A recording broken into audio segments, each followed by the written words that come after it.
말씀을 봉독합니다. 창세기 7장 23절부터 8장 12절까지 보겠습니다. 노아의 홍수 심판에 관한 말씀 이어서 살핍니다. 7장 23절부터 8장 12절까지 교독합니다. 지면의 모든 생물을 쓸어버리시리니 곧 사람과 짐승과 기는 것과 공중의 새까지라. 이들은 땅에서 쓸어버림을 당하였으되 홀로 노아와 그와 함께 방주에 있던 자만 남았더라. 하나님이 노아와 그와 함께 방주에 있는 모든 들짐승과 육축을 권념하사 바람으로 땅 위에 불게 하심에 물이 감하였고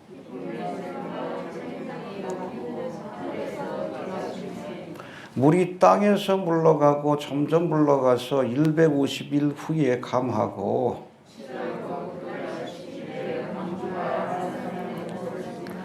물이 점점 감하여 10월 곧 그 달 1일에 산들이 봉우리가 보였더라. 까마귀를 내어놓음에 까마귀가 물이 땅에서 마르기까지 날아 왕래하였더라.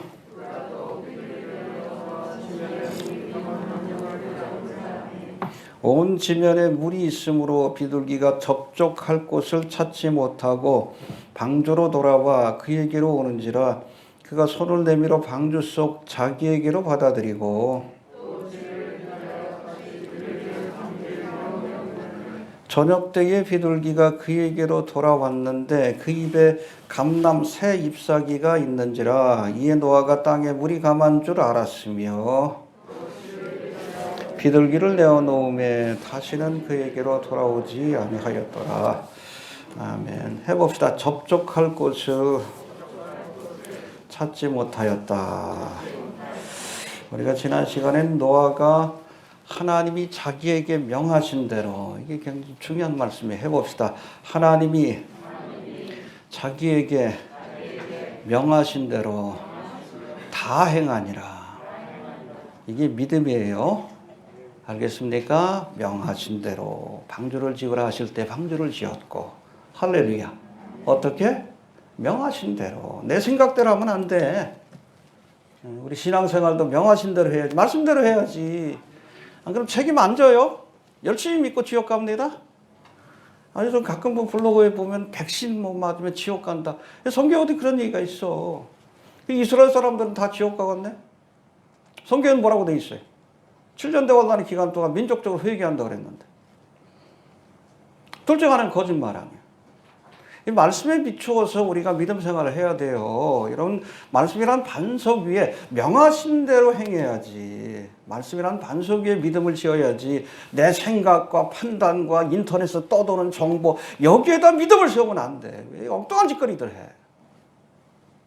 아무리 그럴듯한 이야기가 들려도 여러분 반드시 하나님의 말씀으로 모든 것들을 판별해야 돼요. 캐논이에요, 캐논.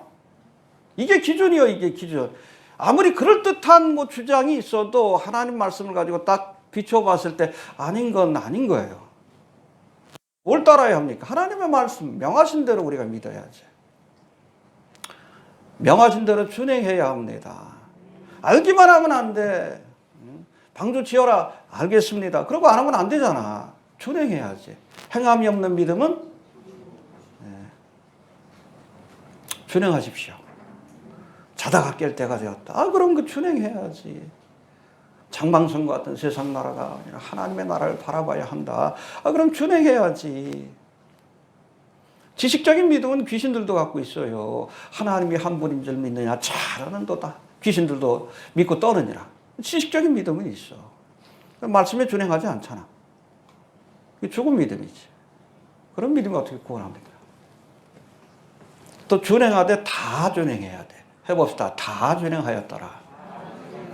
내가 마음에 드는 말씀만 우리가 믿고 그것만 준행하면 안 돼. 성경을 봐도 맨 복받으라는 얘기만 그래. 복받으라는 얘기만 그냥 달달달달 외우고 다니고. 십자가 지라는 얘기는 패스해버려. 아니요. 그러면 안 돼. 꿀 같은 말씀도 우리가 아멘하고 때로는 소태같이 쓴 말씀도 이게 우리에게 유익이 되니까. 그렇죠? 입에는 다나 배에서는 쓰더라. 이 말씀은 그런 거예요. 그 모든 것도 우리가 아멘 다 행해야 합니다. 알겠습니까? 네. 성경 말씀도 그래. 창세기부터 요한계시록까지 다 우리가 가르쳐야지. 왜 가르치다가 왜 유다서에서 다시 창세기로 넘어가요? 왜 요한계시록은 안 가르쳐? 공부해야지. 다 행해야 돼. 다. 그게 온전한 믿음이에요. 그런 자를 하나님이 의롭다 여기시는 겁니다. 이해가 되십니까? 네. 요절이에요. 하나님이 명하신 대로 노아가 하나님이 명하신 대로 다 준행하니라. 할렐루야. 우리도 그럴 수 있게 되길 바랍니다. 자, 이제 7장 4절에서는 노아와 기식하는 동물들이 방주에 모두 들어간 이후에도 하나님이 7일의 유예 기간을 주셨다. 할렐루야. 마지막 회개할 기회입니다. 인과 나팔의 재앙 사이에서도 하나님께서 반시 동안 짧은 기간이지만 맛배기로 하나님이 보여주시고, 그렇죠? 여러분, 일곱 인의 재앙은 맛배기요. 맛배기인데 한 20억이 죽어요. 어떤 분들은 뭐 지금이 뭐 7년 되어라 인이 띄어진 것 아니냐? 아니요. 인이 띄어지면 여러분 일곱 인의 재앙이 끝날 때 하나, 둘, 셋, 넷, 넷이 끝나면 네 번째까지 띄어지면 그 다음에 여러분 20억이 죽어 20억 4분의 1이 죽는다 그랬어요. 지금은 맛배기예요. 트레일러, 예고편이요. 늘 얘기하지만 예고편만 보고 갑시다. 아, 날씨 너무 덥죠? 2018년도에 덥더니 어제는 문 밖도 못 나갔어. 좀 전기세 많이 나올 텐데 어찌됐든 견디질 못하겠어. 에어컨 틀어놓고 그냥 하루 종일 여기가 좋사오냐 뭐 아무튼 할 수 없어. 전 기상이변이에요. 저 캐나다 우리 그 성도님 한 분 가 계시는데 죽을 것 같대. 보니까는 길거리 다니면 슬리퍼가 쫙 달라붙어요 아스팔트에. 타이어가 그냥 녹아내리고 멀쩡한 타이어가. 아, 어떻게 살아? 50도라는데 지금 한 35도에도 이렇게 힘든데 1000년 만에 기후라 그러고 중국에도 1000년 만에 홍수라 그러잖아. 아이 기가 막히대. 지하도에 물이 꽉 차가지고 차들이 다 잠기고 뭐 한 58명 죽었다 그러는데 또 전철 타고 다니다가 뭐 물이 여기까지 차더라고 보니까. 아이 참 1000년 만에 홍수요. 그 서유럽 같은 경우에는 비가 아예 안 내려요. 근데 요번에 그 비가 와가지고 난리가 났잖아. 프랑스니 뭐 독일이니. 거기도 1000년 만에 홍수래. 그게 여러분 웨이크업 콜이에요. 깨어나라. 인의 재앙이 띄어진 게 아니에요. 띄어지면 여러분 전무후무한 재앙을 우리가 경험합니다. 어찌됐든 여러분 일곱인과 나팔 점점 갈수록 여러분 재난의 강도가 강해지고 세지니까 반시 동안 하나님 시간을 주시잖아. 왜? 회개할 기회를 주시려고. 회개합시다. 더 더워지기 전에. 이 인의 재앙 때 보면 이 태양이 권세를 얻어서 사람들을 불태운다 그랬어요. 아, 이것도 힘든데 태워 죽인다 그랬어. 아예 하나님이.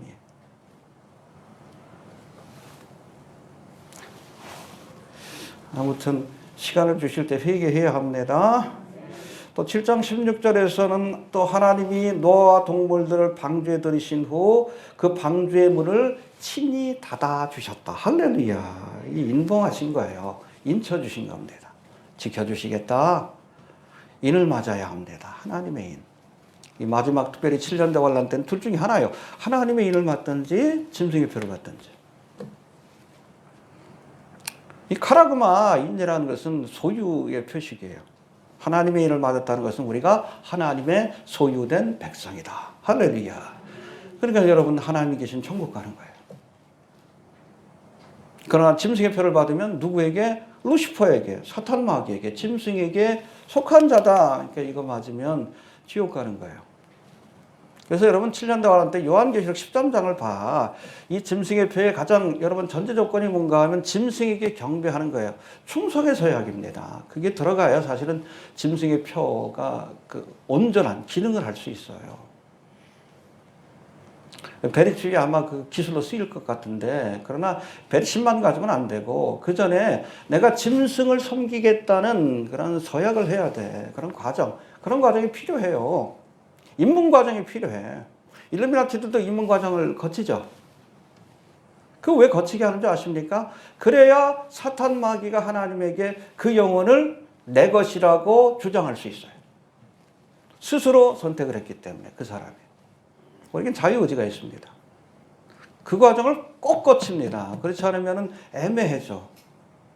억지로 짐승의 표를 받게 하고 억지로 그렇게 하면, 또 무지 중에 그렇게 하면 여러분 하나님 나중에 따지시면 어떡할 거예요? 네가 억지로 한 거 아니야. 무지 중에 한 거 아니냐. 결단을 못 내릴 때. 사탄마귀도 할 말이 없는 거예요. 반드시 그 과정을 거치는 거예요. 이해가 되시죠?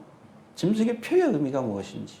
우리가 세례를 받을 때도 그렇잖아. 내가 예수 믿겠다라고 고백하고 세례를 받는 거예요. 그럴 때 세례가 의미가 있는 거지. 자발적인 선택이 있어야 합니다. 백신처럼 무작위로 하는 거, 이걸 여러분 짐승의 표라고 하면 안 돼. 베리칩이 짐승의 표로 갈 기술이라고 저는 그렇게 봅니다. 그러나 이 베리칩이 짐승의 표가 되기 위해서는 그런 전제 조건이 맞춰져야 돼요.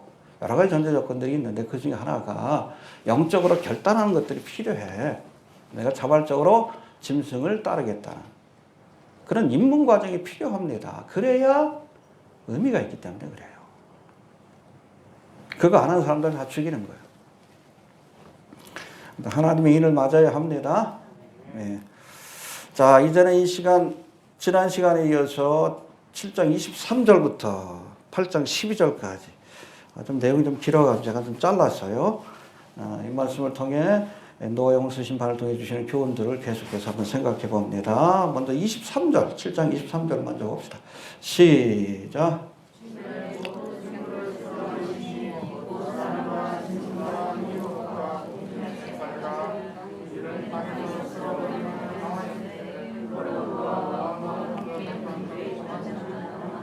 할렐루야. 지면에 있던 모든 사람들과 기식하는 동물들이 다 죽었지만 홍수의 심판을 받고, 노아와 그와 함께 방주에 있던 자들은 홀로 구원을 받았더라.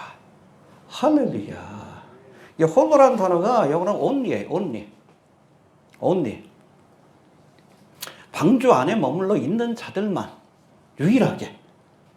여러분 방주 안에 머물러 있어야 합니다. 예.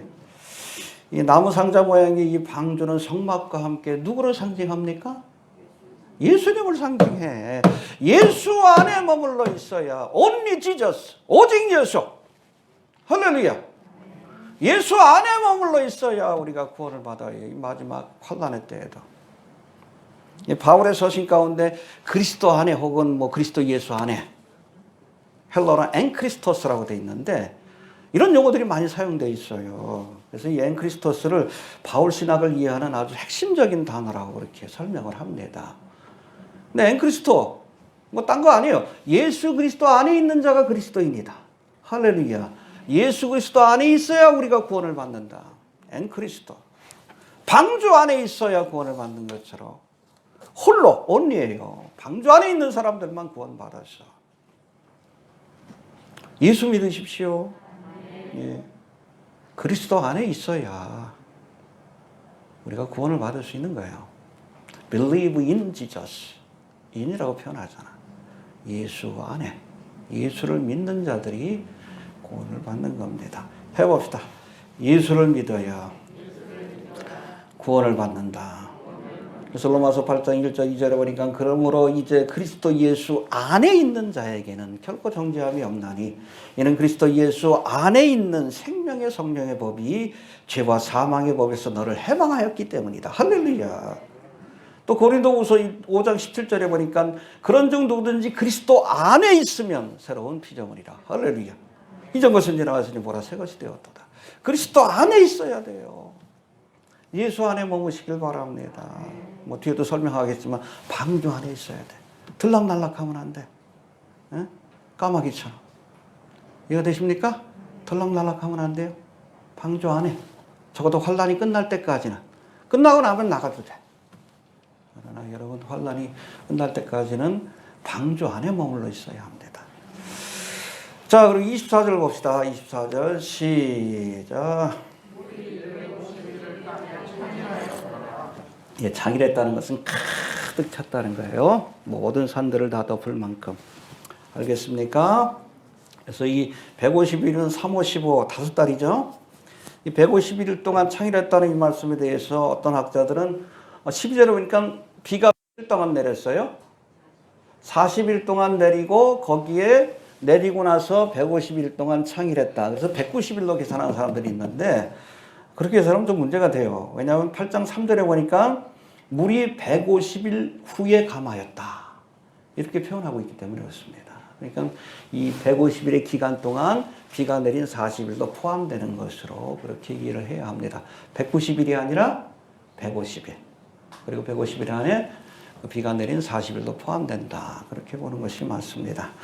여하튼 뭐 190일이 됐든 150일이 됐든 잘 들으세요. 이렇게 긴 기간 동안 물이 창일했는데 산까지 덮을 정도로 이 홍수 가운데 살아남을 사람은 없어요. 그 어떤 기식하는 동물도 살아남을 수 없는 겁니다. 누구만? 방주 안에 있는 사람들만 살아남는 거예요. 결국 150일 동안 물이 창일했다는 이 말씀은 하나님이 내리신 홍수의 심판이 얼마나 철저하게 진행되었는지를 보여주는 말씀이에요. 그죠? 잠깐 홍수가 지나가도 수많은 사람들이 죽는데. 중국 보니까 그렇더라고. 잠깐 사이에 여러분 지하도가 차가지고 배들이 아니 차들이 배가 아니지 차들이 거기 물속에 빠져가지고 뭐 사람들이 죽고 그러는데 잠깐 이게 잠깐이 아니요 150일 동안 산꼭대기로 올라가면 돼 아니요 산들도 다 덮였어요. 도저히 사람이 살 수가 없는 겁니다. 여러분 하나님은 오래 참으시지만 그래서 홍수 심판까지 얼마나 참으셨어요? 969년에다가 7일. 그렇게 끝까지 참지만 심판을 내리시면 철저하게 심판을 내린다는 것을 우리가 알아야 합니다. 이해가 되십니까? 여러분 동서경에가 창궐했던 소돔과 고모라 성을 심판하실 때도 유황불로 심판하셨는데 거기에 다시 도시가 서지 못하고 있어요. 지금까지도 그 흔적이 남아있어요. 그 사해 그 밑에 쪽에 보면 응? 뭐 불타고 남은 그런 뭐 피라미드라든지 건물 그런 유해 같은 것들 비슷한 것들이 있어. 하도 오래돼가지고 구분이 잘 안 가는데. 근데 그 지역만 유일하게 유황 덩어리들이 있어요. 하나님 유황불로 심판하신 거예요. 다시는 도시가 서지 못했어. 그래서 이광근 박사가 거기 뭐 성지순례 하면서 그 유황 덩어리를 이렇게 주워가지고 불을 붙이는데 불이 붙어. 그런 것들이 쏟아진 거예요. 도시에 소돔과 고모라 꽤나 큰 도시였는데 사해 밑에 있는 그 옆에 샘물이 있으니까 큰 도시가 설 수 있었던 거예요. 심판을 내리면 철저하게 심판을 내립니다. 여러분 7년 대환란의 그 심판의 과정을 봐요. 처음에는 뭐 적당히 심판하시죠. 그래서 나팔의 재앙 때는 3분의 1. 그러나 여러분 인의 재앙 때는 다 하나님께서 바다도 다 피로, 강물도 다 피로 3분의 1이 아니라 태양이 힘을 얻어가서 사람들을 불태우고 큰 지진이 나서 온 땅을 흔들어 놓는 그 심판을 견딜 자가 어디 있어요?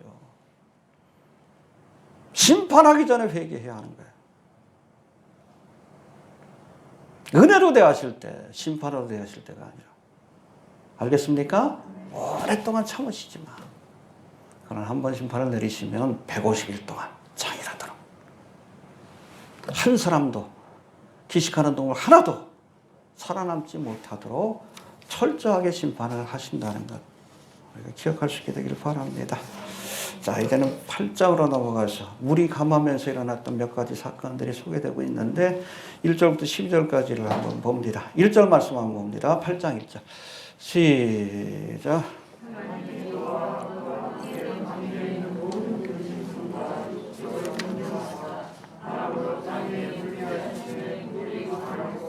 예, 여기 보니까는 권념했다라는 권념하사라는 단어가 나오는데 해봅시다. 하나님이 방주에 있는 노아와 들짐승과 육축을 권념하사 물을 감하게 하셨다.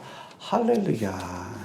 이 권념하다는 단어가 히브리어로는 자카르인데 본래는 기억하다 아니면은 새기다. 이름을 새기다. 그들을 기억한 거예요. 심판의 와중에도. 여러분 하나님이 기억하는 사람들이 되어야 합니다. 이해가 됩니까? 내가 너를 내 손바닥에 새겼다. 그리고 기억해 주신 거예요. 심판의 와중에도. 할렐루야. 노아와 그의 가족들뿐 아니라 하나님은 소돔성을 불러서 심판하실 때도 롯과 그의 가족들을 권념하셨어요. 기억하셨습니다. 할렐루야. 여리고성을 심판하실 때도 누구를 기억하셨습니까? 이색나움과 그의 가족들을 권념하셨어요. 기억하셔서 구원해 주셨습니다. 또 출애굽기 2장 24절에 보니까 하나님이 그들의 고통을 들으시고 이스라엘 백성들의 고통을 들으시고 아브라함과 이삭과 야곱에게 세운 그 언약을 기억하사 그렇죠? 저들을 구원해 주셨다. 권념하셨다는 거예요. 여러분 장차 이 땅에 휴거의 사건이 일어나고 7년 대환란이 시작될 때도 하나님은 이스라엘 백성들을 권념하사 그들 가운데 3분의 1을 도피처로 인도하시고 저들을 통해 새 천년왕국을 그렇게 새롭게 시작하게 될 겁니다. 여인이 어찌 그 젖 먹는 자식을 잊겠으며 자기 태에서 난 아들을 긍휼히 여기지 않겠느냐. 그들은 혹시 잊을지라도 나는 너를 잊지 아니할 것이라. 내가 너를 내 손바닥에 새겼고 너의 성벽이 항상 내 앞에 있나니. 아무튼 우리는 환난과 풍파가 몰아치는 그 와중에도 노아와 그의 가족처럼 하나님이 권념하시는 기억하시는 성도가 좀 될 수 있길 바랍니다. 기도하세요. 하나님 나를 기억하옵소서.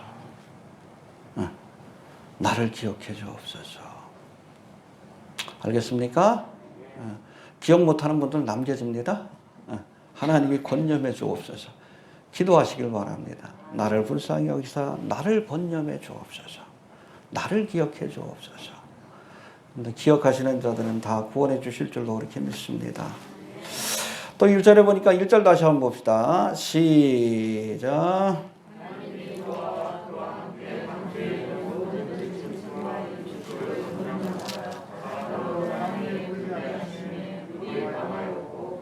예, 바람으로 땅 위에 불게 하심에 물이 감하였다. 이게 바람과 물이라는 말씀에 우리가 주목해야 합니다.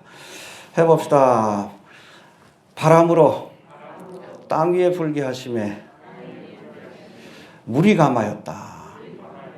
예, 이 물과 바람을 통해서 홍수의 심판 이후에 인류와 지구의 역사를 새롭게 시작하셨다는 겁니다. 물과 바람을 통해. 잘 들어야 돼요. 물과 바람을 통해 재창조의 역사를 시작하셨다는 겁니다. 근데 여러분, 창세기 1장에 보면 하나님께서 천지를 창조하실 때도 물과 바람을 통해서 천지를 창조하십니다.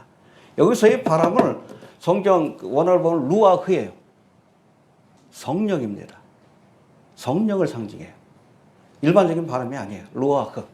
성령과 물로서 거듭나지 아니하면 너희가 하나님의 나라를 볼 수 없다. 할렐루야. 하나님의 창조의 역사는 물과 바람을, 성령과 물을 통해서 하나님의 창조의 역사가 시작된다는 것을 알아야 합니다. 우리 창세기 1장 2절 한번 봅시다. 1절 2절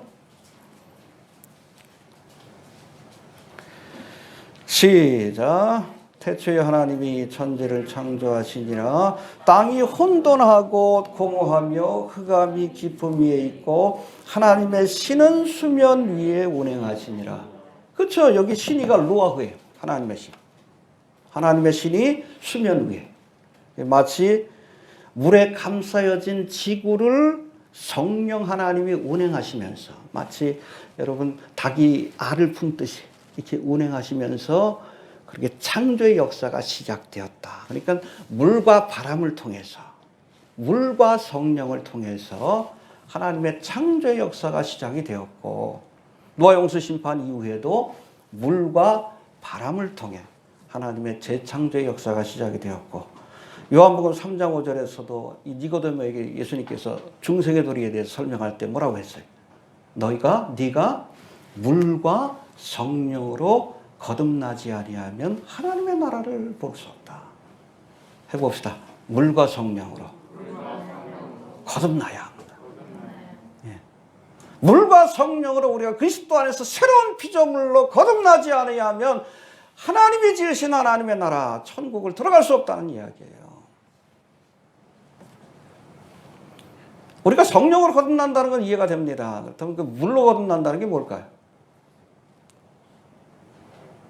성경에 보면 물에 대한 여러 가지 상징들이 있는데 그 중에 하나가 뭐 생명수샘 뭐 그런 표현이 있듯이 하나님의 은혜를 상징해.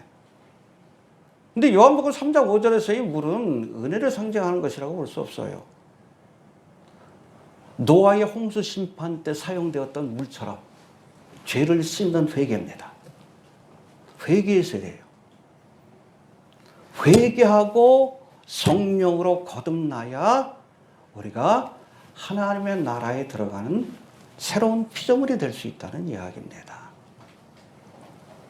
물과 성령으로 거듭나십시오. 알겠습니까? 물 가지고 씻고 우리 죄를. 홍수 심판 때 더러운 것들을 다 씻어버렸잖아요. 하나님이. 깨끗이 물 청소했잖아요. 그리고 나서 바람을 불어서, 그렇죠? 성령의 바람을 통해 이 물을 감하게 하시고 무틀 드러나게 하시고 그곳에 꽃이 피고 나무가 나게 하심으로 새로운 창조의 역사, 새로운 세상을 여신 거예요. 오늘도 마찬가지예요. 회개의 물과 성령으로 거듭나지 아니하면 우리가 하나님의 자녀가 될 수 없다는 것. 물과 성령으로 거듭날 수 있게 되길 바랍니다. 자, 그럼 2절 넘어갑니다. 2절 시작.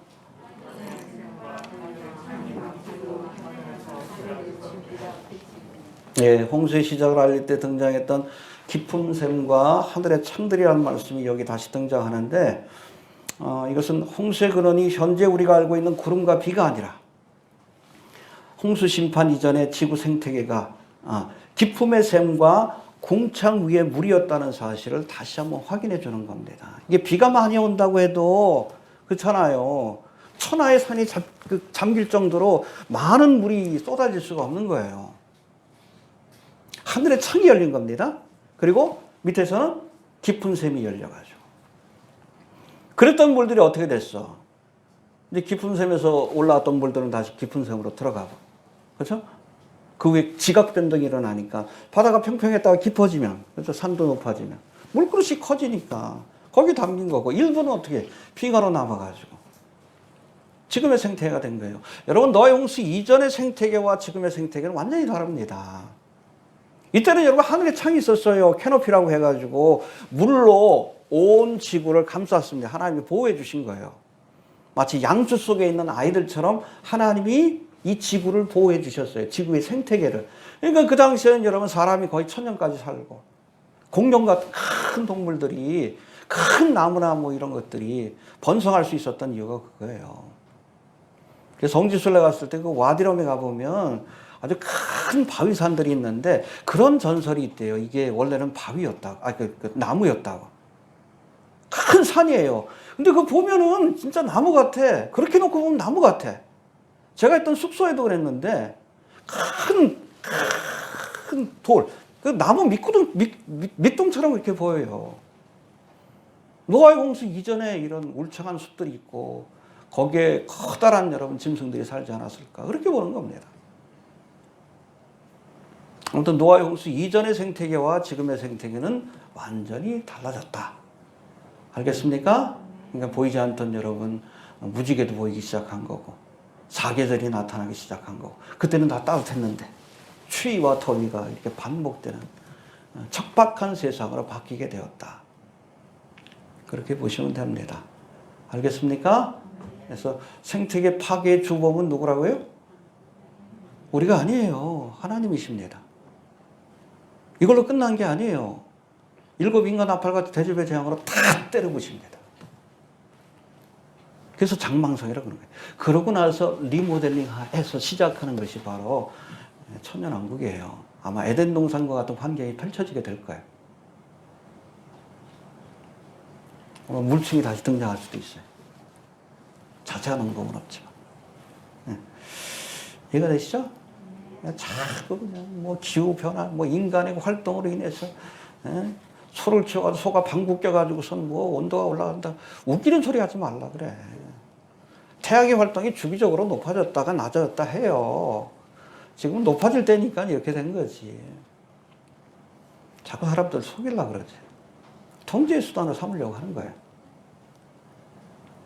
아무튼 깊은 샘과 하늘의 창들이 열려서 물이 쏟아졌고 또 이렇게 쏟아진 물들이 다시금 땅 밑으로 스며들고 지각 변동에 의해서 물그릇이 커지고 또 빙하로 남아서 지금의 생태계, 자연환경이 되었다. 그렇게 보시면 됩니다. 자, 이제 3절부터 5절까지 한번 봅시다. 3절부터 5절까지. 시작.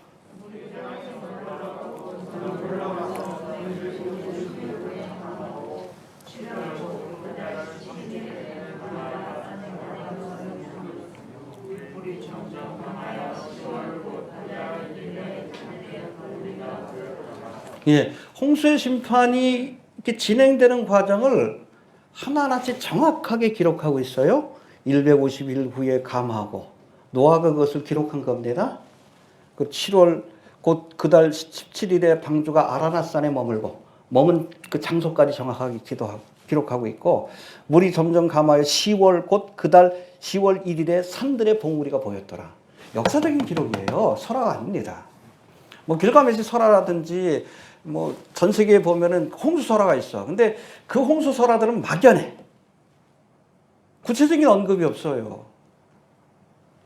여러분 창세기에 기록된 이 노아의 홍수의 사건은 이건 일반적인 설화하고 완전히 패턴이 달라요. 정확한 역사적인 기록입니다. 왜 그래요? 역사적인 사건이니까. 언제 시작해서 언제 끝나고 언제쯤 물이 그쳤고 비가 그쳤고 언제쯤 물이 감하기 시작했고 언제 방주 밖으로 나갔다. 정확하게 1년 10일인데 그런 기록들을 다 남겼어요. 왜? 역사적인 기록이니까 남긴 거지. 그걸 모아가지고 모세가 여러분 모세오경을 만든 겁니다. 이해되시죠? 예. 역사적인 기록이에요. 이걸 흉내낸 뭐 문명들마다 수메르 문명이나 황하 문명이나 이런 데도 홍수의 설화가 있지만 비끄무르게 했을 뿐이지 정확한 기록은 이 성경밖에 없어요. 하나님의 역사이기 때문에 정확한 기록이 남아있는 겁니다. 해봅시다. 정확한 역사적인 기록이다. 이 홍수의 심판 이후 방주가 머문 곳이 어디라고요? 아라랏산. 근데 이 아라랏산이 땅이라는 그렇게 표현돼 가지고 성경에 다시 한번 등장합니다. 열왕기하 19장 37절에 보면 이제 히스기야 왕이 남유다의 왕으로 통치하던 시절 아수르 왕 사네립이 대군을 이끌고 와서 침공을 했어요. 막 위협하고 하나님을 모독하니까 하나님이 그날 밤에 사네립의 대군 18만 5천 명을 죽여버리죠. 망신을 당해서 부끄러워가지고 돌아갔는데 돌아가서는 이 사네립이 아들들에 의해서 죽음을 당합니다. 근데 이 아들들이 아버지를 죽이고 칼로 쳐 죽이고 도망한 곳이 아라랏 땅이라고 이렇게 묘사되어 있어요. 정확한 지명입니다. 막연한 지역이 아니에요. 아라랏 땅.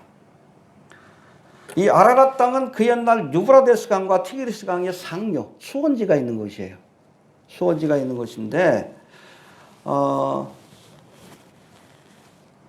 산이 많은 고원지대인 이곳은 현재 아르메니아라고 하는 나라, 그러니까 터키의 동북쪽에 있는 나라입니다. 그 위에 러시아의 맨 밑에 있는 그 구르지아 공화국, 코카소스 그 지역이 있고 그 위에가 소치, 그 조금 가면은 제가 일했던 로스토프라는 그런 곳이 있습니다. 남쪽 지역인데 정확한 지역이에요. 성경에 보면 이것도 아라랏 산이라고 되어 있는데 복수형으로 되어 있어요. Mountains of the Ararat이라고 되어 있어요. 산맥이죠. 여러 산들 중에 이 방주가 거기에 머물렀는데 정확히 어디 있는지 모릅니다. 방주가 발견됐습니까? 인터넷에서 뭐 방주 발견했다 뭐 그런 영상들이 있죠. 다 조작이에요. 뭐 나무 조각 발견했다. 아니요. 세팅해가지고 한 거예요. 다 조작이에요. 하나님이 일부러 감추신 거예요. 여러분 법궤가 어디 있어? 여러분 법궤 찾는 영화 있죠? 레이더스 오브 디 아크. 법궤 어디 있는지 몰라요. 왜 하나님이 감추셨습니까? 그 자체가 우상이 될 수 있기 때문에. 여러분 방주는 구원의 도구로 쓰임받은 도구에 불과해. 방주를 바라보는 것이 아니라 누굴 바라봐야 돼? 하나님을 바라봐야지. 여러분 히스기야가 종교를 익힐 때 그때 이스라엘 백성들이 이 모세가 광야에서 뭘 듭니까? 불뱀의 재앙이 닥쳐오자 하나님의 명령을 받고선 뭘 만들어요? 구리뱀을 만들어서 높이 듭니다. 이 구리뱀은 십자가 달리신 예수님을 상징하기도 하는데 그걸 보는 자들은 다 구원을 받으리라. 근데 히스기야 시대 때 얼마나 이스라엘 백성들이 타락했는지 그 구리뱀 자체를 우상처럼 섬겨요. 그 앞에다 분양하고.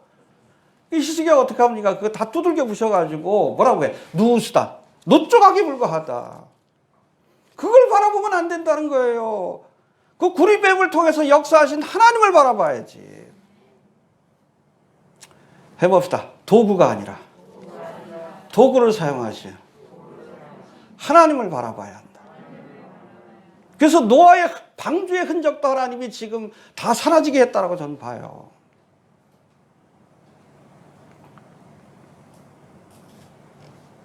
뭐 로마 카톨릭에서는 예수님이 뭐 성찬식 때 했던 성배를 뭐 갖고 있다, 뭐 찾으러 다니는 뭐 그런 영화들도 많은데 하나님이 감추신 겁니다. 왜? 우상처럼 숭배하니까. 오늘도 하나님께서 영혼을 구원하기 위해서 도구로 쓰는 그런 것들이 있어요. 그 대표적인 것이 바로 주의 종들인데, 우리 성도들이 주의 종을 통해서 일하시는 하나님을 바라봐야지. 사람을 바라보면 그게 우상이요.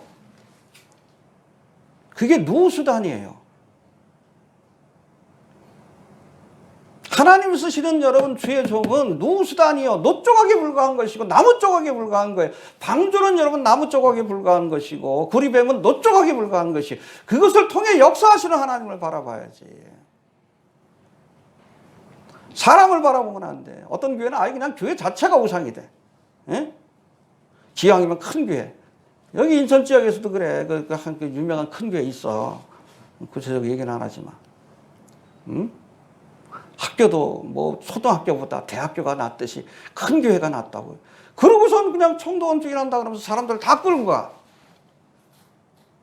복음을 전하는 것이 아니라 교회를 전해. 그게 누구 수단이지? 노아의 방주지. 복음을 전해야지.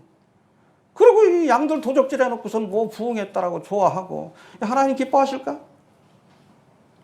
요즘은 좀 안 그렇지만 예전에 총동원 주일 할 때 아무튼 특별히 작은 교회 같은 경우에는 그냥 목사님들이 한숨을 쉬어요. 그래서 문 닫은 교회들이 많아. 저 피 위에 세워진 교회예요. 하나님 기뻐하겠어요? 거기 다니다 오신 분도 계시는데. 응? 하나님의 관점에서 생각해야 돼요.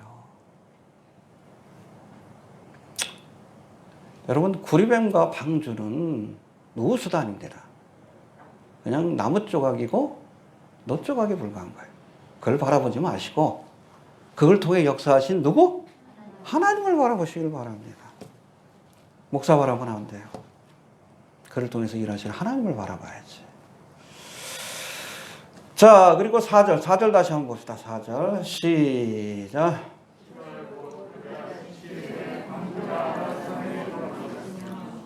여기 머물다는 단어가 있죠. 방주가 아라랏산에 머물렀다. 이 머물다는 단어가 아주 희한해요. 히브리어로는 누아인데 이 루아의 본래의 뜻은 안식하다는 뜻이에요. 방주가 아라랏산에서 비로소 안식하니라. 아주 시적인 표현이죠. 응?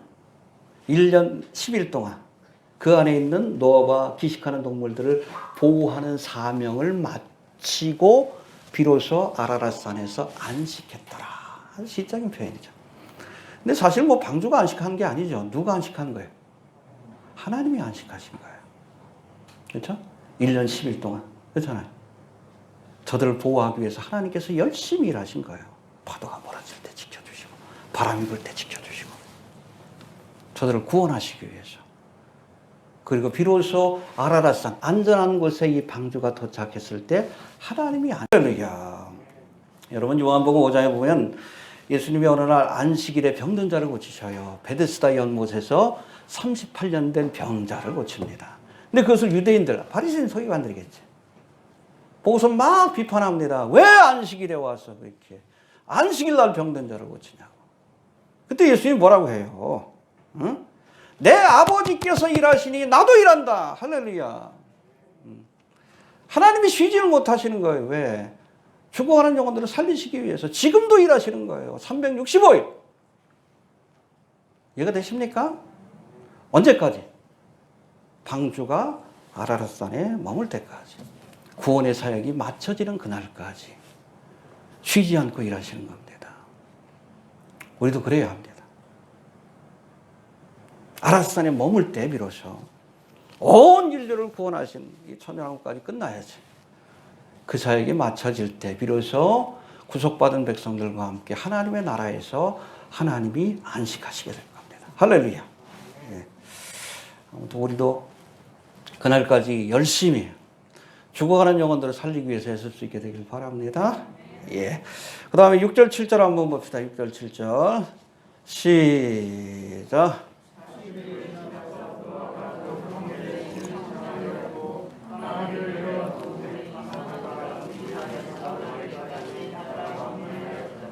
예, 6절부터 12절까지는 이제 물이 감한 여부를 알아보기 위해서 아라랏산에 머물고 나서도 40일을 기다린 거예요. 물이 얼마나 감했는지 알아보려고 40일이 지나자 방주에 지은 창을 열고, 맨 꼭대기 있었죠? 그 창을 열고 까마귀를 내어 놓아 물이 감한 여부를 확인하려고 했습니다. 근데 이건 누구의 지시에 의한 겁니까? 하나님이 지시하셨다는 내용이 없어요. 스스로 판단한 겁니다. 해봅시다. 스스로 판단한 것이다. 때때로 하나님께서 우리가 위급하고 특별한 상황이 닥칠 때는 직접 음성을 주실 때도 있어요. 그렇죠? 응? 사도 바울이 복음을 전하러 가는데 아시아로 가려고 했는데 자꾸 막으셔. 계속 가려고 하는데 아시아 쪽으로. 다시스 지역에서 기도하는데 하나님께서 환상을 보여주시지. 이리로 와서 우리를 도와달라. 아시아가 아니라 유럽으로 가는 것이 하나님의 뜻이구나. 그래서 유럽을 향해서 복음을 들고 나간 거예요. 이럴 때가 있지만 그 특별한 상황이고 일반적으로 하나님께서 우리에게 하나님 주신 말씀과 우리에게 주신 지혜와 지식, 판단력을 가지고 스스로 판단하기를 원하십니다. 해봅시다. 스스로 판단하기를 원한다. 꼭두각시가 아니에요. 우리를 꼭두각시로 사용하지 않습니다. 스스로 판단하기. 근데 뭐 신사도 쪽에서는 모든 일을 하나님 앞에 음성 받고, 그렇죠? 하나님의 음성 듣고 성경도 안 봐. 아니면 하나님의 계시를 받고 크리에이션, 그렇죠? 백신이 짐승의 표다. 계시 주셨대. 참. 스스로 판단해야 합니다. 알겠습니까? 물론 급하시면 하나님 음성을 주실 때가 있어요. 그건 특별한 경우고 일반적으로는 우리가 스스로 하나님의 말씀을 가지고 우리에게 주신 지혜를 가지고 스스로 판단해서 결정을 내려야 되는 거예요. 해봅시다. 스스로 판단하라. 예. 그래서 로마서 12장 2절에 보니까 너희는 이 세대를 본받지 말고 오직 마음을 새롭게 하여. 여기 마음이라는 것은 마인드입니다. 생각을 새롭게. 우리 생각이 거듭나야 돼요. 하나님의 생각으로, 성령으로 거듭나야 합니다. 변화를 받아 하나님의 선하시고 기뻐하시고 온전한 뜻이 무엇인지 분별하도록 하라. 분별력을 기르라는 거예요. 스스로 판단해야지. 모든 걸 다 하나님 음성을 받고 내가 뭐 계시를 받고 하겠다. 그게 여러분 그러다가 자꾸 무당되는 거예요. 성경도 안 보고. 목사 말을 하나님 말보다 더 적어요. 계시 받았다 그러니까.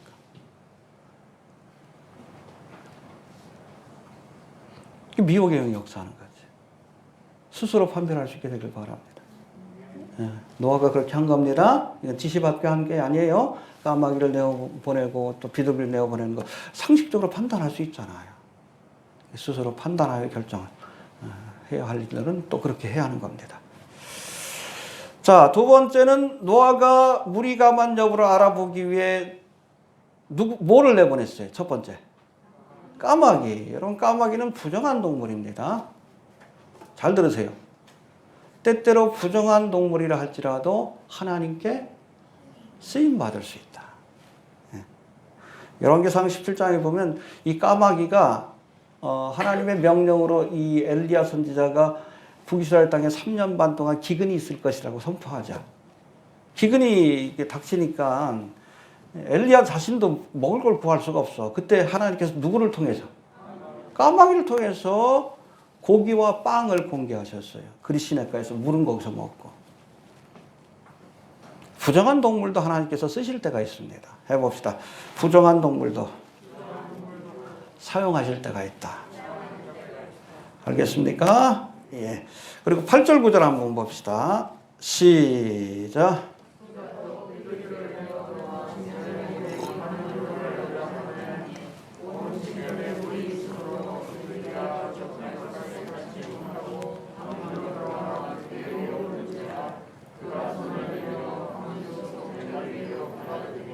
여기 비둘기가 접촉, 발 붙일 꽃이라는 뜻이에요. 접촉이 아니에요. 접촉이 아니라 발 디딜 꽃. 여러분 7절에 보면 까마귀를 내어놓았을 땐 까마귀가 물이 땅에서 마르기까지 날아서 왕래했다. 그러니까 방주로 돌아오지 않았어요. 왜 그랬을까요? 거기 보면 시체들이 둥둥 떠다니잖아. 거기에 앉아가지고 그거 뜯어먹느냐고. 썩은 고기 뜯어먹느냐고 방주로 돌아올 생각을 하는 거예요.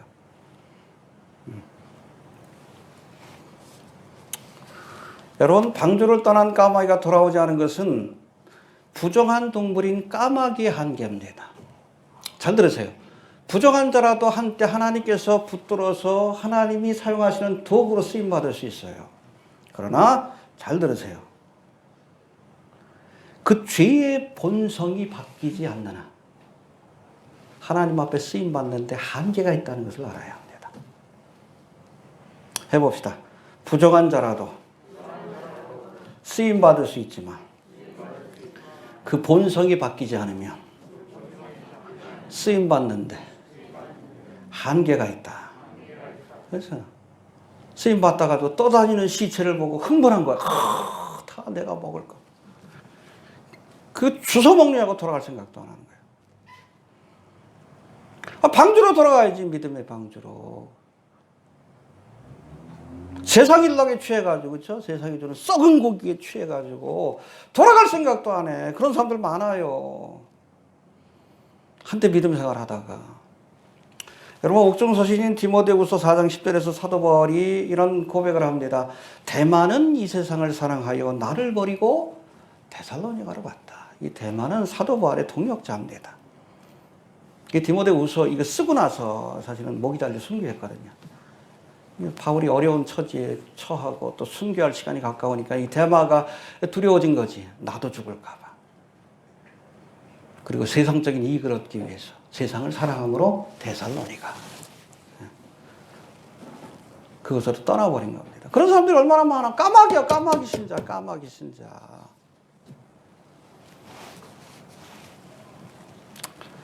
여러분, 발람 선지자와 신약의 가룟 유다도 한때는 하나님 앞에 크게 쓰임받은 하나님의 일꾼들입니다. 그렇죠?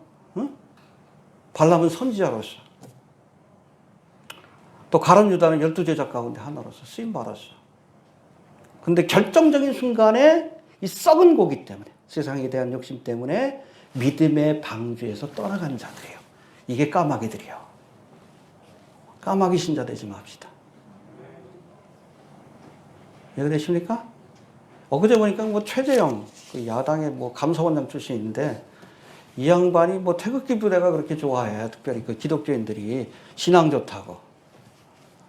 근데 엊그제 보니까 뭐 어디 뭐 그 절에 가가지고 이러더라고. 표 주세요. 장로라는 것이. 이명박이 길을 닦아놨죠? 그 다음에 황교안이 따라가고. 최재형은 거리낌도 없대. 아주 믿음 좋은 신앙의 가문의 뭐 장로라 그러는데 걔 쓰레기요. 죽은 자의 위패 앞에서 합장하면서 저래. 월주술이? 지옥 같잖아. 한 줌도 안 되는 여러분 썩은 고기 권력을 얻겠다고. 이 미친놈들이 많아. 선거철이 오니까. 그게 까마귀요. 지옥 갈 까마귀요. 썩은 고기가 왔다 갔다 하니까 까마귀의 본성이 드러나는 거예요. 권력이라는 썩은 고기가 왔다 갔다 하니까. 믿음의 방에서 떠나버리잖아. 그 온천을 얻으면 뭐 할 거예요? 지옥 갈 텐데. 여러분 발람하고 가룟 유다는 여러분 예수 믿다가 구원 받았다가 구원이 취소된 게 아니에요. 원래부터 까마귀였어. 결정적인 순간에 드러난 거예요. 은삼십에 드러난 거고. 응?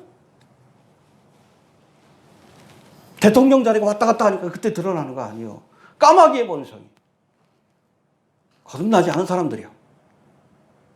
거듭난 하나님의 백성 그렇게 할 수가 없어.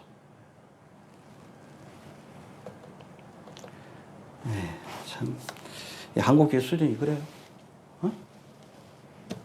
그런 사람이 대통령 돼봐. 제2의 신사참배하지. 종교통합에 앞장설 거예요. 어? 차별금지법, 차별 없는 세상 만들자. 까마귀들이에요. 까마귀를 조심합시다. 교회 안에 있는. 자, 이 썩은 고기를 먹기 위해 방주를 떠난 까마귀와는 달리 정결한 동물이었던 비둘기는 여기 보니까 접촉할 곳을 찾지 못하고 발 디딜 곳을 찾지 못해. 왜? 정결한 짐승이기 때문에 썩은 시체에다가 발을 내디딜 수가 없는 거예요. 그리스도인들은 그래야 합니다. 그래서 어떻게? 돌아다니다가 방주로 돌아온 거예요. 할렐루야. 해봅시다. 접촉할 것을 찾지 못하였다. 예.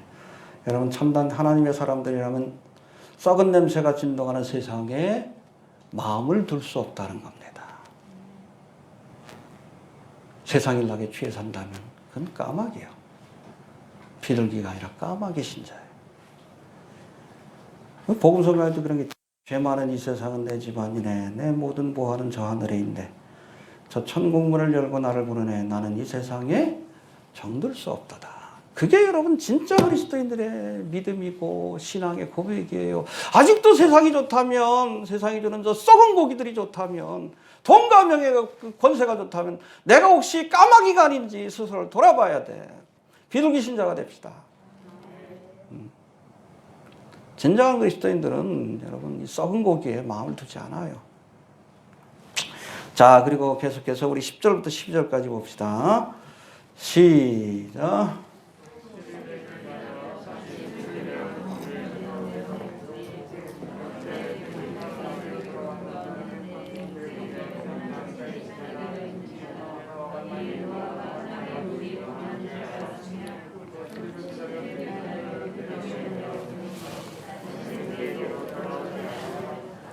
예, 잘 들으세요.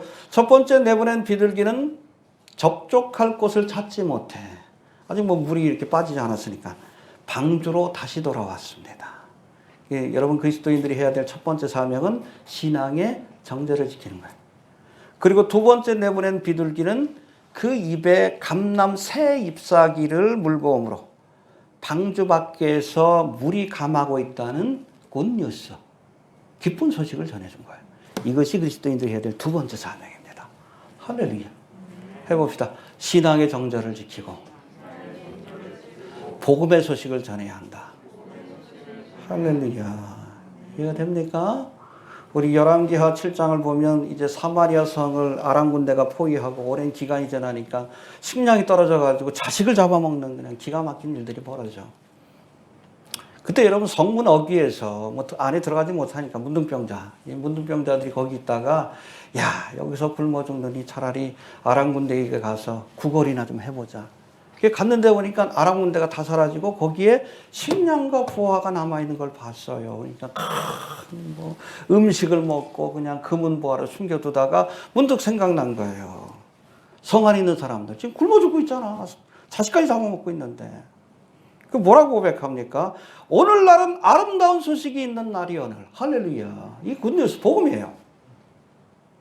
살 수 있는 길이 있다는 거예요. 우리가 잠잠하고 있도다. 만일 밝은 아침까지 기다리면 벌이 우리에게 미칠지니 이제 떠나 왕궁에 가서 고하자. 여러분 기쁜 소식을 우리가 알았다면 전해야 합니다. 여기 비둘기처럼 물이 감하고 있는 기쁜 소식을 방주에 있는 사람들에게 전해주었어요. 열심히 전할 수 있게 되길 바랍니다. 네. 마지막 때 예수 믿으면 구원받을 수 있다는, 다가오는 환난에서 구원받을 수 있다는, 이게 굿뉴스지. 우리만 알고 있으면 안 돼. 전하지 않으면 화가 임한다. 하나님의 벌이 임해. 알고 있는데 전하지 않으면. 제가 왜 이게 책을 만들어 뿌립니까? 딴 거 아니요. 보고 들은 것을 말하지 않을 수 없다. 전해야 돼. 전하지 않으면 화가 임하기 때문에. 알았으면 전해야 합니다. 몰랐으면 몰라도. 그렇죠? 감람 세입사기를 가지고 와서 방주 안에 있는 사람들에게 물이 감하고 있다는 기쁜 소식을 전해야 돼. 자, 그리고 마지막으로 첫 번째 비둘기가 접촉할 곳을 찾지 못해 방주로 돌아왔고, 두 번째 비둘기는 물이 감한다는 사실을 알리기 위해 감람나무 세잎새를 물고 돌아왔다면 11절입니다. 세 번째 비둘기는 우리 12절 한번 봅시다. 시작.